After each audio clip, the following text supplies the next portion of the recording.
റീനു, തന്റെ മനസ്സിലുള്ള തുറന്നു പറയാൻ സമയമായിരിക്കുന്നു. Now tell me, do you love me? No. സച്ചിനെ മതി നിർത്ത്. റീനുവിന് ക്വസ്റ്റ്യൻസ് എനിക്ക് മനസ്സിലായില്ലെന്ന് തോന്നുന്നു. മനസ്സിലായി, എനിക്ക് തന്നെ ഇഷ്ടമല്ല.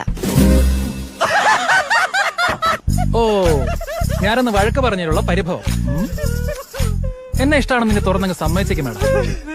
ആദ്യം എന്താ തലയ്ക്ക് സുഖമില്ലേ? റീനു, JKD നിർത്ത ആൾക്കാർ ശ്രദ്ധിക്കുന്നു. തന്റെ ഒരു ജേക്കെ.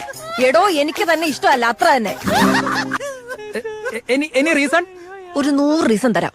എടോ, ആ ട്രിപ്പിന് തനിക്ക് അറ്റൻഷൻ കിട്ടാത്തതിന്റെ ദേഷ്യല്ലേ താൻ അന്ന് ആ പ്രൊജക്ടിനോട് തീർത്ത്. എന്നിട്ട് പണി മൊത്തം എനിക്ക് കിട്ടി. മീറ്റിംഗിന്റെ സമയത്ത് മുങ്ങിയല്ലോ താൻ. Reenu, let me explain. എനിക്കൊന്ന് വിശാഖപട്ടണത്ത് വളമീഡിയലിന് പോയതായിരിക്കും. എക്സാക്ട്ലി. അപ്പൊ ഒന്ന് ലഞ്ച് ടൈമിൽ അയാൾ മാരി ആദ്യം പറഞ്ഞതോ? ആദി, ഇറ്റ് വാസ് എ ഗെയിം. അന്ന് അയാൾ കിൽ സുബിൻ എന്ന് പറഞ്ഞു. എന്ന് വെച്ചാൽ സുബിനെ പോയി കൊല്ലണോ? എന്റെ ദൈവമേ.